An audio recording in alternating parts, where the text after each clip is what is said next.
Good afternoon, everybody. So nice to see all of you. This is module 2 of the masterclass series with Creative 971 and Creative Zone. Today's topic will be about payment gateways and setting up a bank account as an e-commerce and dropshipping company. We have with us our esteemed panelists from Creative Zone Concierge and from Creative 971. I'll just quickly tell you about these two different companies. Creative Zone is a business setup company. Many of you are familiar with us already. Creative Zone Concierge is basically the services that we provide to you as a business owner for any assist you need when it comes to opening a bank account and any other related services that you need as a business owner. And so from the Concierge team, we have Meryl Zafra, who will be answering any of your questions with regards to opening a bank account, the best bank accounts, any of that sort of information. And then, of course, we have Julia and Nico from Creative 971, who are a boutique e-commerce platform here in the UAE, who can help you and get your e-commerce business up and running in the Middle East through their Shopify services. We had a session last week on how to start your e-commerce and dropshipping business, and how to set up that business in the UAE and how to find out the best jurisdictions. The recording of that video is up on YouTube already. I'll make sure that link is in the chat for anyone who missed that session. Today's session will also be up on YouTube if you miss it. And without further ado, we're 5 minutes in. I'm going to hand the floor to Julia, Nico, and Meryl. Thank you very much, Zishan. Always a pleasure to have you there. I think quick announcement as well will be, I mean, we're the leading Shopify agency in the region. So we're also doing everything around e-commerce and dropshipping. But at the moment, in this series, we touch on a lot, you know, in topics of dropshipping. So this will be a more dropship focused series.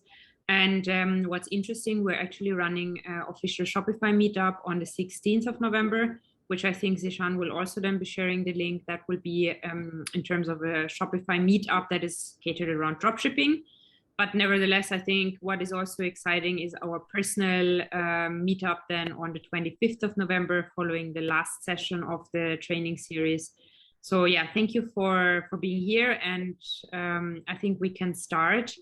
We have prepared a couple of questions that we usually get asked from people, that Meryl gets asked, you know, on a daily basis, that we get asked when working with e-commerce, and, you know, especially like the payment, banking and logistics side of things is something that is not directly your business, but somehow very necessary for you to be sorted, because kind of, you know, it always relates back to you as a business if those things are not working out, if those, let's say, networks and the structure isn't set or isn't streamlined. So what we've done, we will cover a couple of questions that we know in a panel format, that each of us will highlight and give you the most information needed on the frequently asked questions that we've prepared, that we come across since years, you know, and from people left, right, and center. So we just wanted to share that with you first. And once this is through, we actually give you the chance to individually ask your questions, you know, if they haven't been already clarified in the questions itself. So yeah, without further ado, I think we can share the screen and jump in right away. I think there is a chat and there is a Q&A session that we see questions keeping and popping up. And once we've been through the actual questions raised or the actual topics, then we would allow you to ask questions and to answer them, of course, as well. All right. So what I'm going to do is I'm going to share the screen now, the presentation. If any of you have questions, feel free to write your questions in the chat or use the question box. All 4 of us will be monitoring these chats, so we will answer your question in real time. Yeah, I'm sharing my screen now. All right, can you see my screen? All right. Yeah. All right, so let's just jump right into the direct questions. Yeah, so first of all, I think the first slide, we're focusing on the bank account and payment gateway questions. And I think we do get that a lot. Like, most of us are experts here in the UAE. And the biggest question is, you know, living in the country for a couple of years or not, you know, maybe just moved here, but how does it work? How can I apply to a business bank account? probably what bank is the best and how do I go about this. So, I mean, we have our replies, but for sure, Meryl is the expert from the concierge team. So we'll definitely be both of us answering the question. So what do you think, Meryl, on that question asked? Thank you, Yulia. Hi, everyone. My name is Meryl. So I'm gonna discuss and give few details for the first one. Yeah. So everyone, like Yulia was mentioned, everyone's like basically expat in UAE. When it comes to business banking, there are a couple of documentation or like basic requirements from the bank's perspective, right? So we need to complete those requirements before we submit to the bank. So what I do as a procedure for banking, we shortlist all the banks that applicable for the business setup, right? Because we need to consider the jurisdiction of the company, how many shareholders, and if all the shareholders are actually living here in UAE, right? So based on those basic information, we shortlist a couple of banks that's applicable for your business, for the company business account. And then each bank has a different process and procedure. There are some banks that has online application, and there are some banks that we need to visit the bank, the branch bank. So upon checking all the documents, everything completed, we will submit the application for the bank, and it will go through the review. What bank is the best? So basically, most of the banks here works all the same. They have all the online platform, they have all the mobile application, and then for the best banking, basically we would normally ask the applicant, what is your basic requirement, right? Are you having an international transaction? Do you have a local transaction only? Are you working mostly in cash or check, right? So part of those initial review, we will base on what's your required for the company. And then again, we will have the best banks that suits for you, right? So that's the initial basically information for the business banking. Yeah, thank you, Meryl. I think that that's very valid. I think also what does get like neglected a bit is, first of all, checking which bank you're eligible to go with, because a lot of times, you know, it's all about, oh, I need that license. And once you have the license, you completely forgot the rest. So banking and logistics is a big step, you know, that impacts your flow of your business. And I think also to keep in mind are charges, right? Like what Meryl said is very essential. There's a lot of businesses that do take, you know, smaller bills, let's say below 500 dirham transactions. Yeah. And those are most likely to be cash transactions, right? Whereas larger transactions, like, you know, we work with, for example, in the e-commerce business industry. So if you want to work or pay a website or a service for us, most likely our payments are all like bank transfers or, you know, direct deposits, or probably as well checks. I have rarely people coming in with a bunch of cash, you know, which we anyways wouldn't be accepting. So it depends on the nature of business. And then what you would always have to check is the charges, right? If sometimes online banking charges can vary in the UAE from as low as maybe 10 or 12 dirham plus VAT from the bank charge, but they can go up immensely up to 50 or 60 dirham per online transaction. So here it really makes sense, you know, for the long-term success of your business to really look into the details and understand, you know, the charges. Sometimes banks have monthly charges on just retaining the bank account. So sometimes banks say you have to keep a minimum of 100,000 or 200,000 in your bank account in order not to be charged a penalty. So those things come on top, which I think can kind of scare away a lot of people from the beginning. But yeah, that's why we're here to probably clarify that a bit. And yeah, thank you, Meryl, for the update. I think that totally answers the first question perfectly well. Yeah. Yeah. I think we have a question here, like should we tackle this now? The reason of decline of business account opening. We can tackle those questions now because as we go through, we have the banking, the payment gateway, and the logistics. So maybe let's tackle that as we're right in the topic of bank accounts now. Yeah. Yeah. So based on the experience and all the feedbacks from different clients and banking, there are a couple of factors when it comes to declining the business account. Unfortunately, there are some banks that don't give the direct answer because it's to internal procedures or internal policy. There are some banks that willing to provide the reason why it's declined. based on all the past cases that I've handled, some of the reason that is declined because the business profile is not clear enough to show to the banker, right? For example, for e-commerce, right? E-commerce is like a huge world.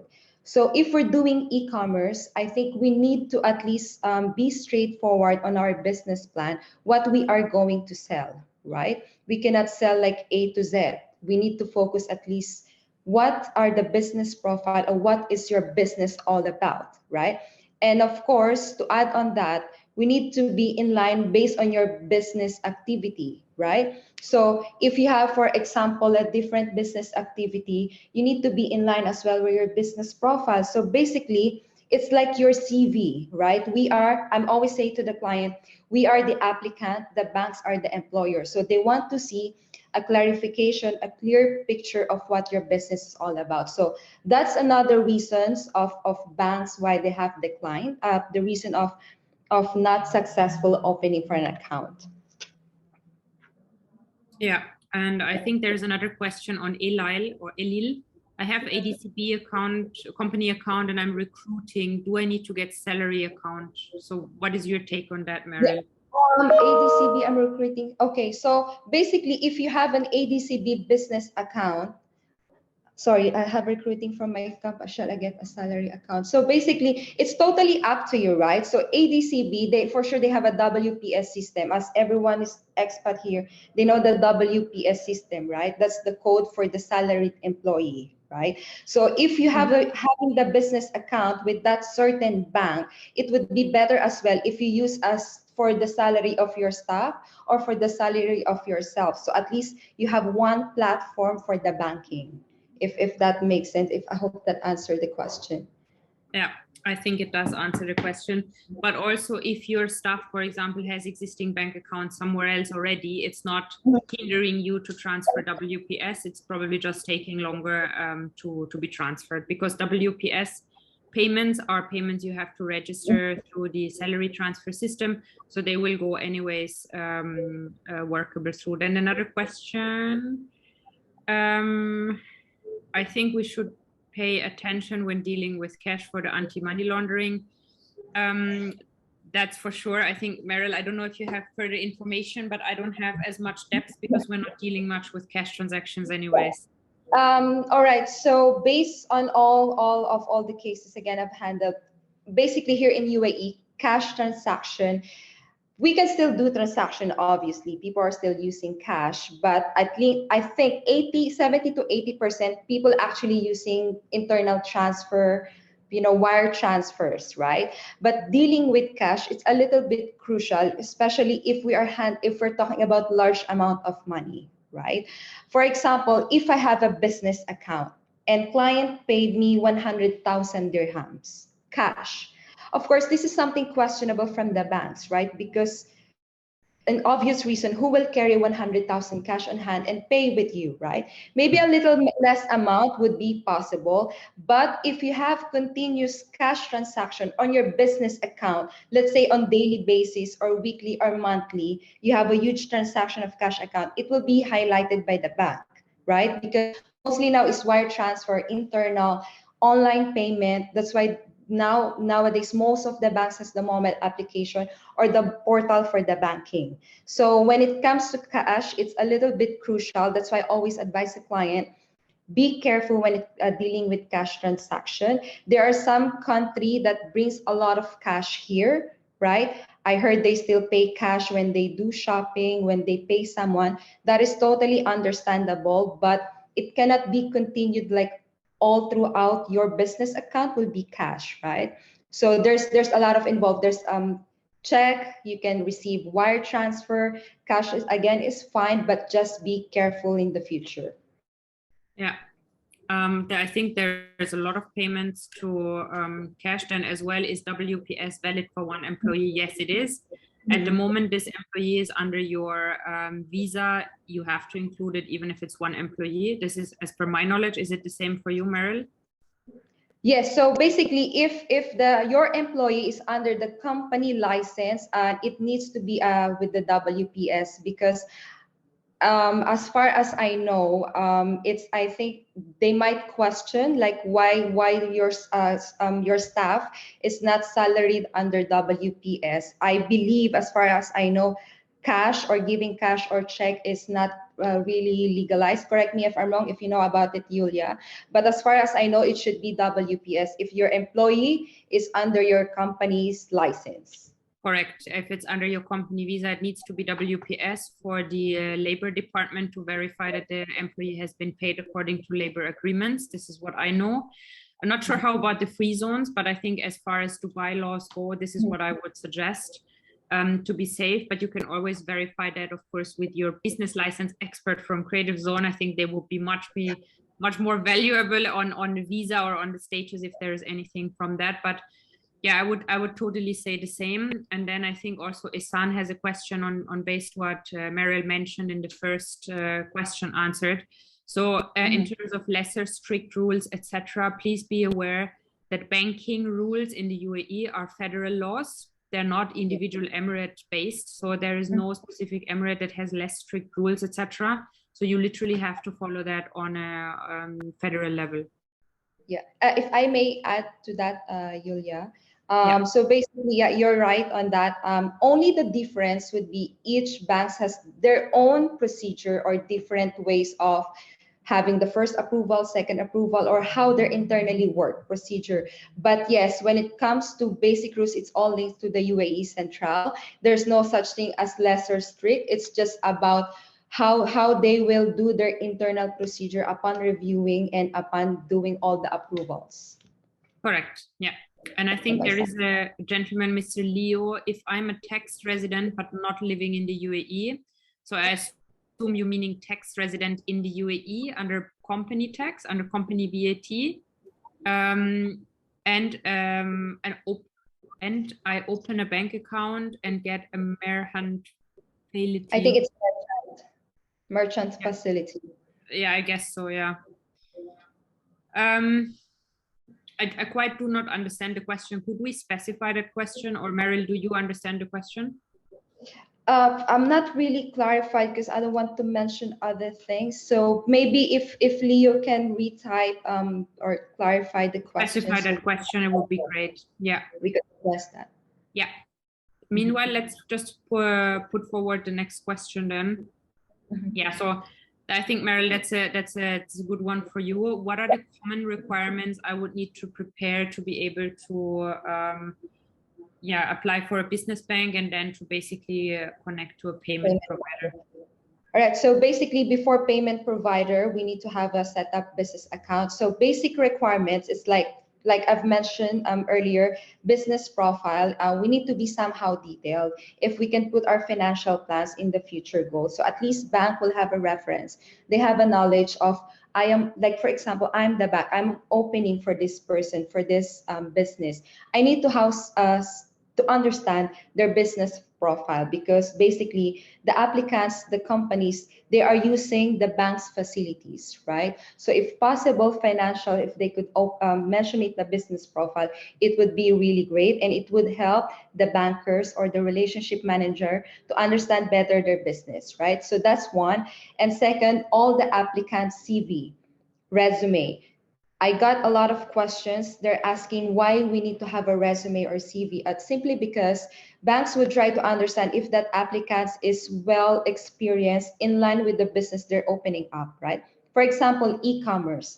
For example, I'm applying for e-commerce, and my background is basically about hotels industry, about office. So question might raise because they will ask, what do I know about e-commerce, right? Unless I have a certain certification of all the studies or basic rules about e-commerce. So that's the reason why they're asking for a resume, right? And of course, the most important is the latest 6 months bank statement. It's mandatory requirement. The reason, first reason, because they just want to know the person cash flows, right? So they just want to know if we have a clear record of our financials personally, or if we have other business outside the country or other business we have here in UAE, 6 months latest bank statement of the company would be fine. They just want to know the basic understanding of how we are dealing with our cash flows, with our financials. I hope I answered all of that for the second question. Yeah, no, that's perfectly fine. And I think as well, let's say in other countries, like I'm from Germany, and you have registrars where you get checked on your credibility, on your financial capacity, if you're able to enter that business or not. We don't have that here in the UAE, so hence, like failure risks, etc., need to be calculated. I think those are the reasons. And then I think I've seen a couple of questions coming in as well from Mohammed Taha. Can you register a company when you work as an employee? Yes, you can, but you need an NOC from your employer to do so. And then Jefferson has asked, once approved by the bank, can you give us an idea how much will be the opening amount and maintaining balance? Again, that depends on each bank individually. Some banks start with 25,000 in the bank up to 200, 300,000. I've seen like quite high amounts as well, depending on the activity and the risk your business brings along as well. I think, Meryl, that's what you can co-confirm as well, right? Yeah, so basically, like what I've mentioned from the beginning, as now, I cannot say like what would be the maintaining balance, because upon the application, once we shortlist all the banks, part of the shortlist, we will show with you what is the maintaining balance and what are the charges monthly of those banks. Of course, like I've said, as an applicant, as a company or business owner, we are using the bank's facility. So they have like charges monthly, and as well, they have a different maintaining balance, like what Yulia has mentioned, depending on your jurisdiction, depending on your activity, then there will be a certain different account types. Yeah. And then I think, again, Mohammed Taha, what's the minimum cash flow? That's what we just announced. And register the company. Yes, you can, but you need an NOC. I think Joseph has asked if I can open a company from Africa online. Yes, you can. You can contact Creative Zone for opening up the license. And then I think let's move further with the questions to make sure we cover the other topics then as well. I think in terms of what are the best used payment gateways, maybe I will let Nico talk because he's the co-founder, but he didn't talk even a word yet. So let's let him also have a word and then explain us what are the payment gateways that we could opt for in the UAE. Sure. So hey guys, I am Nico, and CTO and co-founder of Creative 971. I'm not having much to do with the kind of normal business operations, right? So from my side, it's more a technical point and directly or most probably in the dropship questions if it goes around Shopify. So if we're talking about payment gateways, the best thing I think what happened was that Stripe came finally to the UAE. It was around 3 months ago. We can still remember like 5.5 years ago when we started Shopify, we barely had payment gateways over here working with Shopify. Now it's very established, to be honest. It's already like even crypto payments to be able to work on the platform. So you see the kind of growth, but still Shopify payments itself, we don't have that yet here, because Shopify payments is the backbone is Stripe. They use Stripe as the kind of backbone for their operations. So once Stripe is fully here and onboarded, because they're running still, I think, on their trial. So once this happened, it would allow Shopify to move to the UAE. As said, these plans are not confirmed. There is nothing out what I can confirm yet, because we're even just speculating or hoping for that, because once Stripe is there, Shopify Pay would have an easy way to move to us, which everyone is waiting for. What you can do right now and what we would recommend is mostly using Stripe.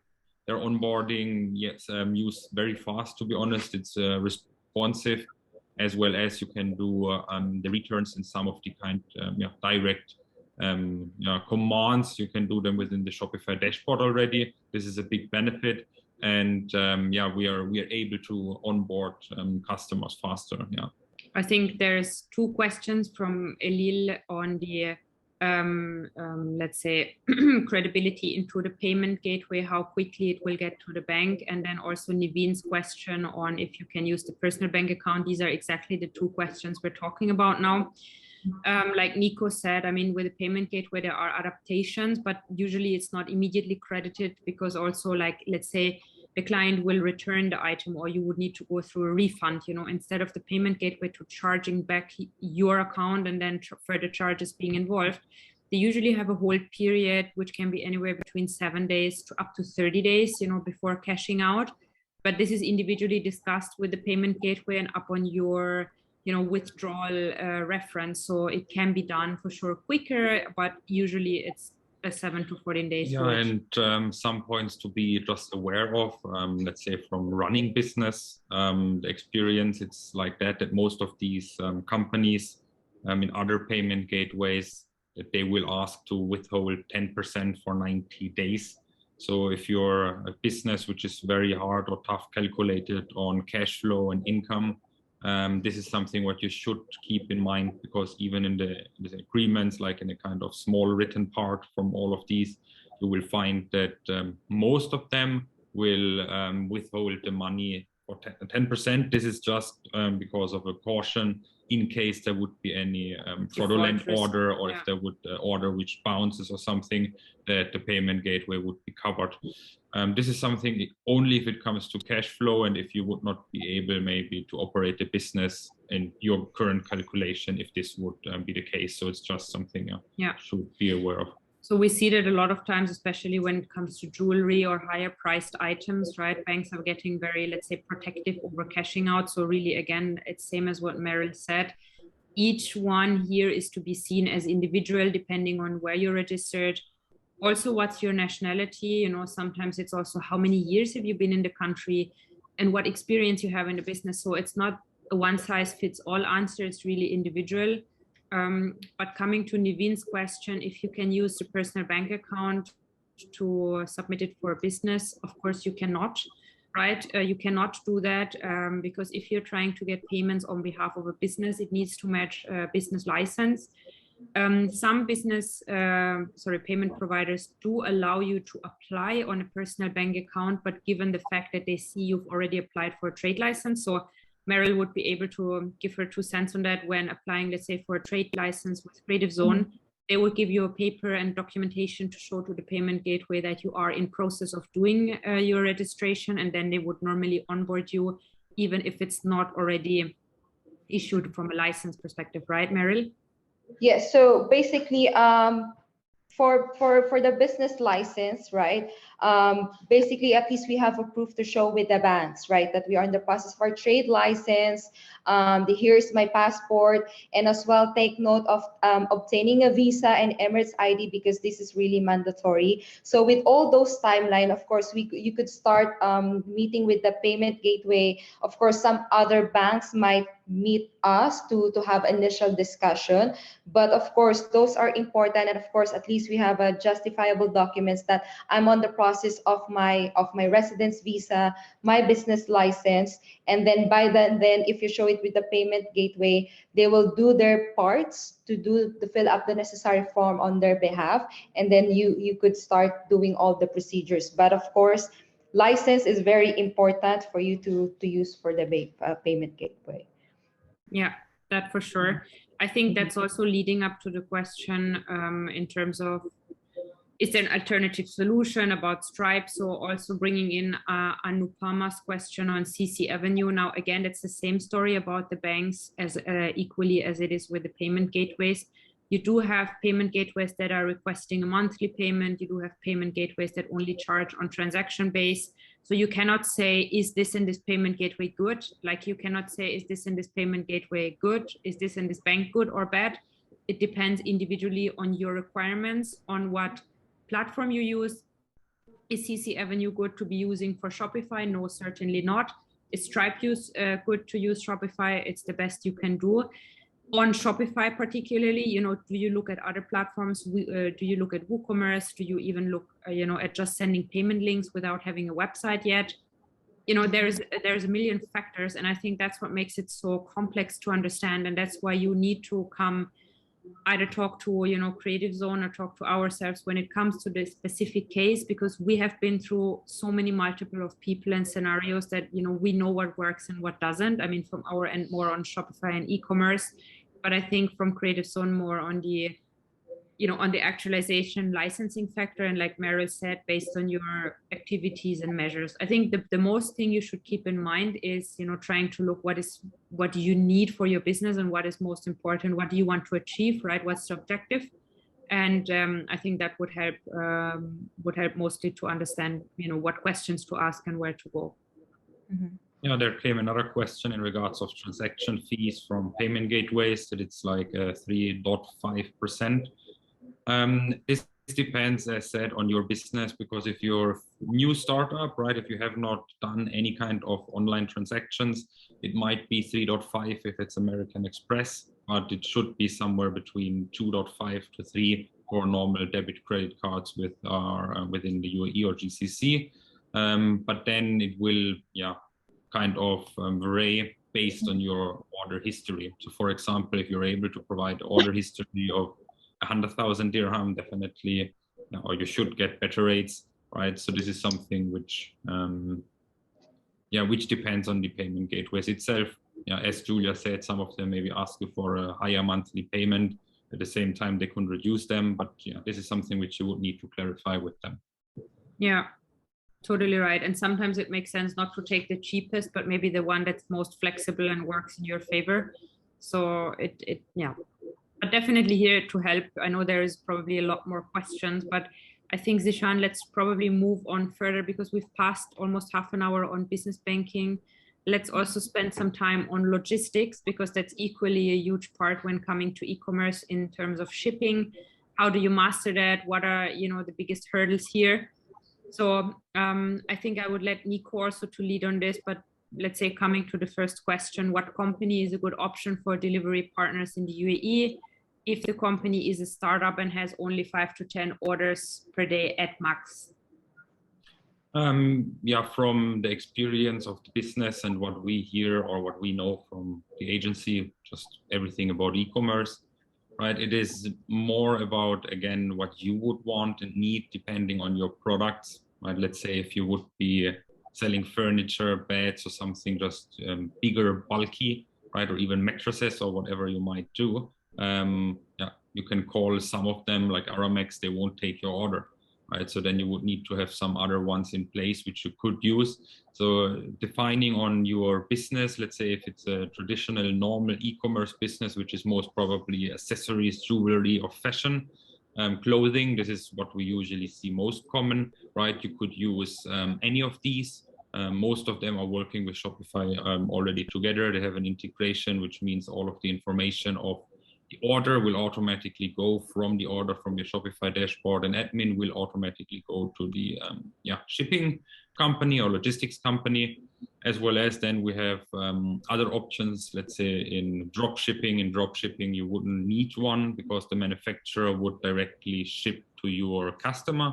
So this would be out of the requirement. But if you would need that, and if you have between 5 to 10 a day, depending on your company and your growth on your business plan, right? It could be something which you should look to move into a fulfillment center. Fulfillment center means you're going to outsource all of that pick and pack and the work, which just takes a lot of time, which means you bring all of your items into a warehouse. That warehouse is fully managed and operated with order management systems. Their job is to pick and pack your product for you and get it out with the delivery provider which you would like and they opt to work with.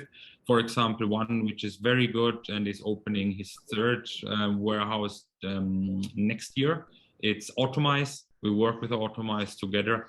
It's quite, I would say the data integration is extremely solid. He called us up, I think even 2 years ago, and said he want to work with us and cater to Shopify customers. We told him, if you don't have any kind of integration, how should I refer you to any of our customers? So he worked out an integration and came back last year. And so it's quite good one. It's working out. They can even do cosmetics, beauty in industry, and are looking into a cooling supply chain as well, because this would open up for food delivery, which is now coming way more common, because this is something as well which is not directly common on normal fulfillment centers. I think this would be, if you would talk about shipping, fulfillment, there is one part which is very good. Maybe you have not heard about that. I'm just trying not to talk much, right? I try to tell you all of the insights which you usually won't hear. Let's say Emirates. Maybe just one point. I've just posted up Automize UAE and the URL relating in the chat here. Go to hit Automize up, and then you can definitely give a call as well to Mohammed. Mohammed is actually the person that leads that up. He's also in the online course, because we do have an online course together with Creative Zone on actually dropshipping and e-commerce. So you will find Automize there in terms of shipping, packaging, picking, etc. And yeah, and Nico, I'll let you continue. Yeah, you're talking about fulfillment.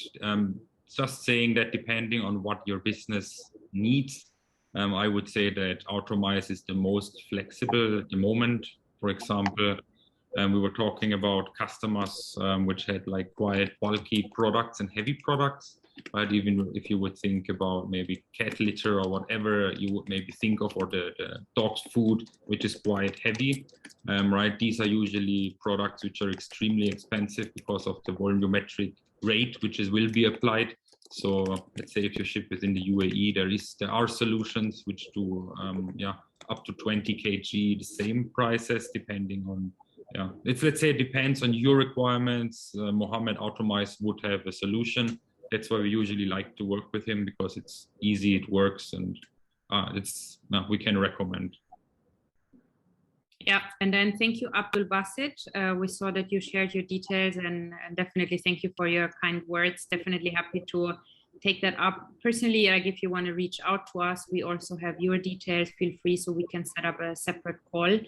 Other than that, I think we've led up to the question, and I think that Nico touched based a bit on that, especially food items, cold stored items, furniture items, any larger items or items that are not naturally retail or off the shelf. Or I think even there was a question from Joseph about fresh flowers. A lot of times, shipping companies are dedicated, so you will find that a lot with food, right? Like food is not necessarily shipped by companies like DHL or Aramex. They will not deliver your food package. So you have dedicated shipping providers for each of the industries that you work in. I think that the same goes to larger shipments. Do we know anyone on fresh flowers particularly, Nico, maybe to answer his question? No, because we know most probably Mohammed will have an answer for you from Automize, but I don't have any of them now in my mind, because companies we were working together, they had all of their in-house delivery if it comes to food or flowers. But if you would look for someone on a flower level, I would reach out to the person working in logistics, which would be here your contact and Automize. Even if you can't work with him, he will know the right person to work with. Especially he knows e-commerce, so he is an e-commerce fulfillment company. So I think you will get a lot of answers from him. Yeah, and then I think maybe as leading up to the last question, is it important to have a logistic partners? I mean, if you're small and you want to figure it out yourself, that's totally fine if it's within the UAE. But imagine you get a delivery to Abu Dhabi or, maybe to one of the Northern Emirates, then are you really going to deliver it yourself? Most likely not. I don't know, Meryl, if you had anything that you wanted to leave as a comment here on the logistics part, on the shipping part. From my side, not really, but for related to banking, if you have like a logistic company, I believe they would actually require for a proper warehouse office, or like a proper physical where you will conducting the business. So that's another factor for when it comes to banking application. Okay, great.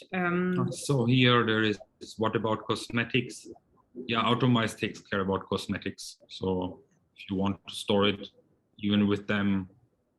No, Automize is not an app. I'm just reading that. Automize is a fulfillment center based in Dubai, right? And he is having a seamless integration into Shopify. So you could work with him if it comes to fulfilling your orders, your products.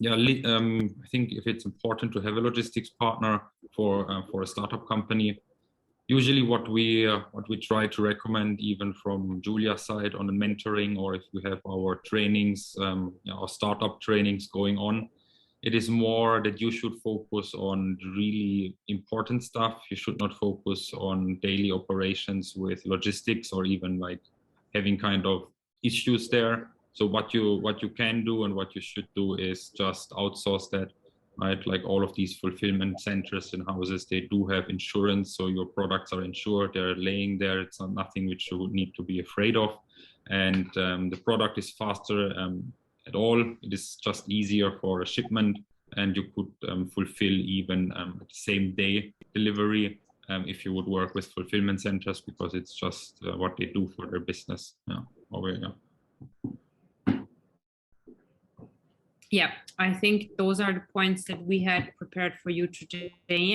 If there's any individual questions or anything that you say, hey guys, you haven't touched on that, I would actually would like to know more about it, then it's your time now. Big ears to squeeze our brains. We have a couple of minutes more to answer your questions, and definitely, I mean, would be welcoming you on the 25th to meet us in person, you know, to go through together again if there's any licensing questions from the topic we've covered last week, or any of the coming 2 weeks that are still going to be there for you for free, in terms of picking our brains and making sure we help you to be on the right path. And I think maybe there's something in terms, I think Zishan was having that, the comments or the points as well to leading up to next week's sessions, as we definitely continue to have our training series.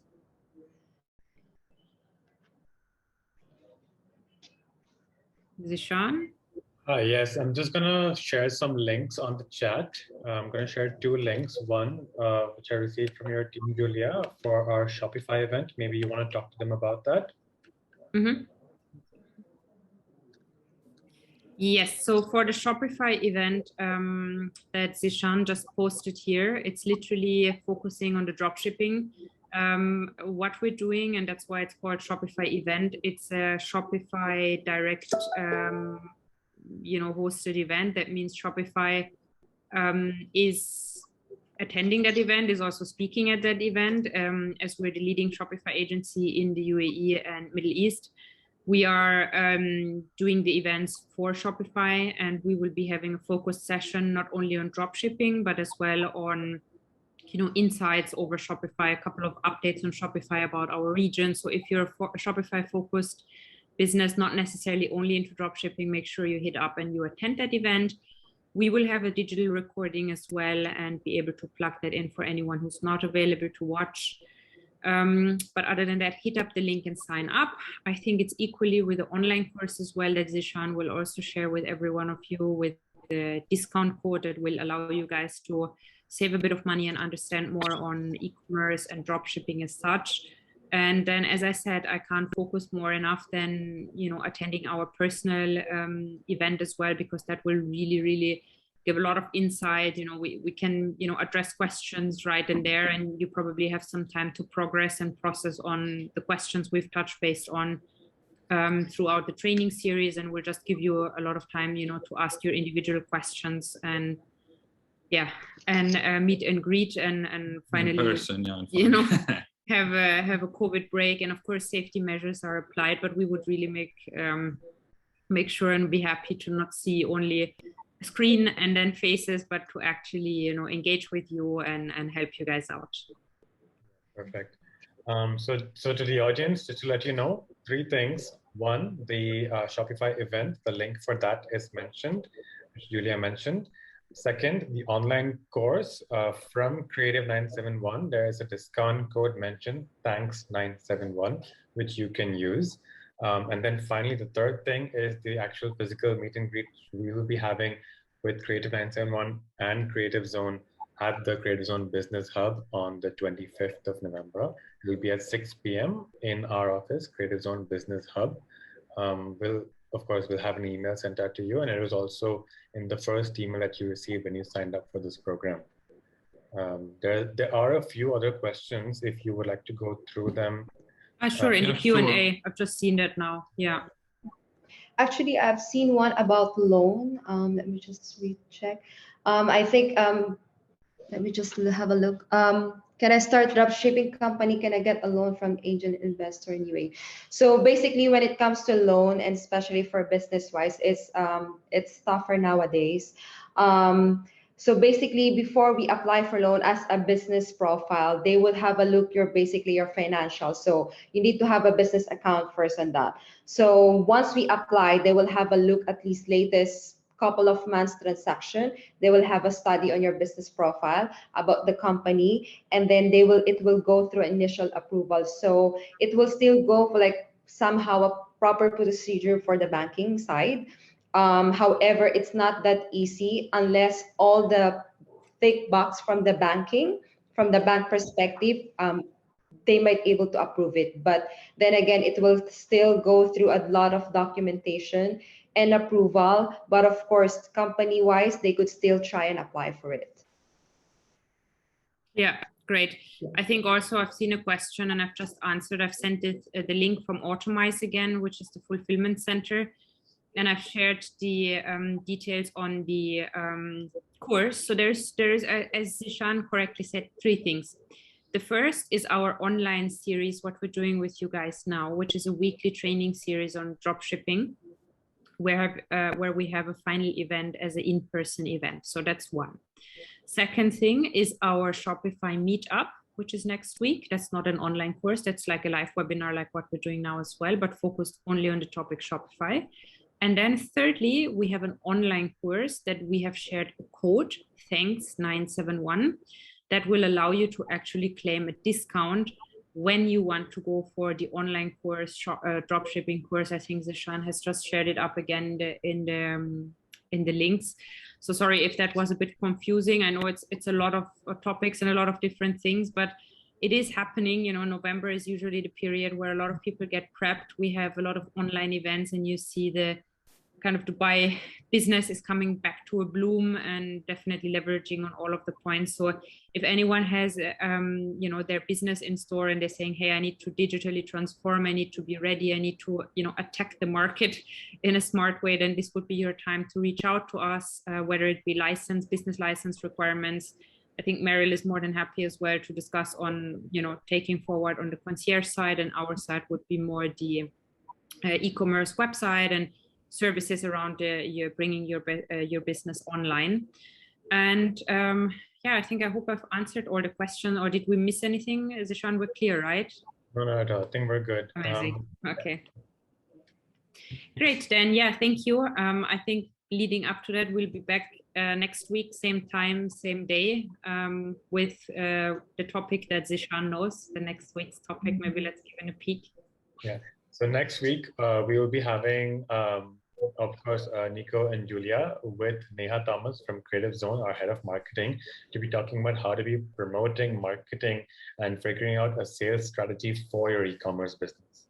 So that will be the next week. So same time on Wednesday. And then after that, we will have another final webinar with Nico and Julia on how to build your e-commerce website. So I hope these sessions are valuable for you. All the recordings are going to be on our YouTube channel. I have just entered the recording from last week on the chat. So if you'd like to see that again, we'll make sure that these links are also emailed to you. If any of you would like to set up your company with us, feel free to email us. The links are all in the chat and will also be emailed to you. Thank you all once again. Thank you, Nico. And there's one more question, but I believe that might have been answered. I can see them in the question box. I think there's one where it's the Shopify meetup. The Shopify meetup is digital, it's online, and Zishan had shared a link. You can also head over to Creative 971 Instagram at Creative 971. There will be a post today on Instagram to actually describe and share the link. And I think there's one, Joss, regarding payment gateway. What are the top 3 payment gateways, and which one would you recommend aside from Stripe? Depending on what business you are, but the ones which we usually work together is checkout.com, work quite often with them. And then it would be most probably PayTabs, PayForward, as well as MyFaktura. These are the common ones we usually come across. Opinion on PayPal for dropshipping. Usually in this region, PayPal as such is not recommended at all. Reason being, If your business if your PayPal is not a verified business account, then you will most likely have difficulties removing your funds or transferring them over to you, because usually it's been blocked here in the UAE. If you do have a business PayPal, verification process can be quite lengthy, but make sure you have a valid trade license, because without a valid trade license, there is no business PayPal account. Other than that, you can happily use it for sure. All right.